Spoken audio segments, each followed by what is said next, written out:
Hi, I'm Helen. I'm Michael. And I'm Mark. And you're watching Word of Mouth.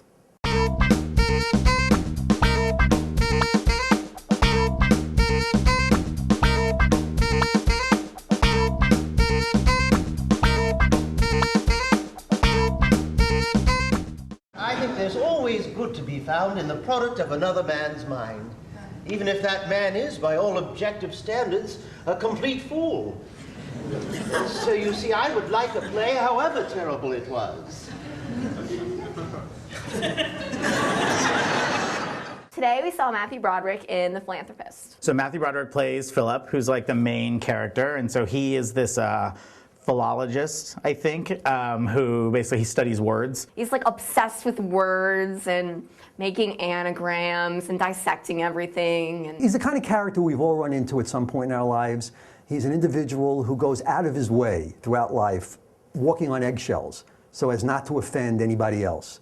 And in so doing, he actually offends everybody else. So he doesn't really connect with people. He just only can connect to what they're saying, but not even necessarily the meaning behind it.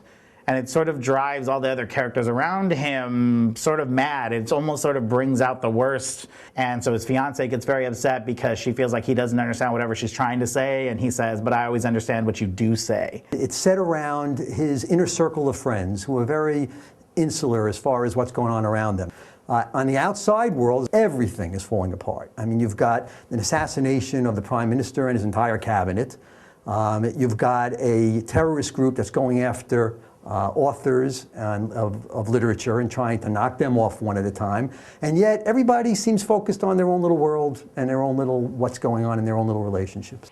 it's very unattached. There's no real plot line. It's just out there. Just when you thought that you had the plot and it was about to, go off in one tangent, it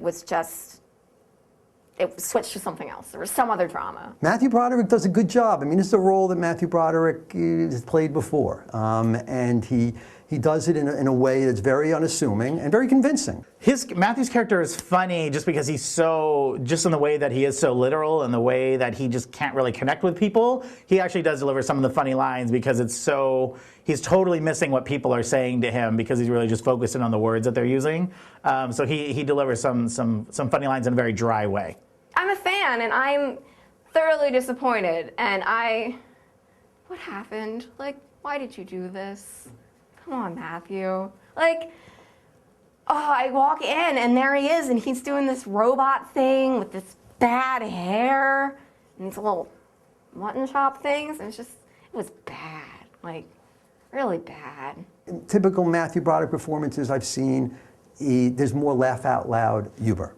His comedic timing is still, I think, superb. I just don't think the material was there for him to really show it off. I did like Steven Weber as Donald. I mean, his character was normal, and so juxtaposed against the other character, he seemed very just sort of like an everyday guy. Some of it's funny, but he's also just sort of enjoyable to watch.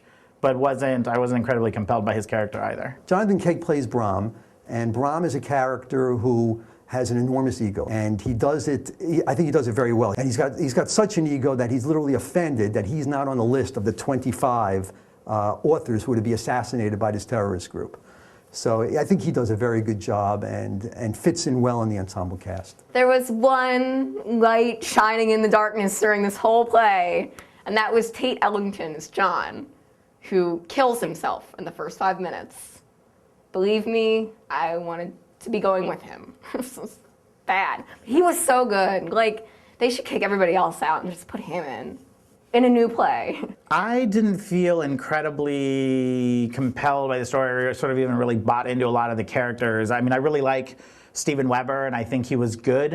And I really liked him and his character. What I felt was sort of a very long scene with Philip and his fiancée when they were discussing whether they should even be together. I sort of didn't really care whether they would be in the end or not. The thing is that when you're watching a play, you want it to be real to life. Even if it is a comedy or a farce, you want the characters to seem like people, and these did not seem like people.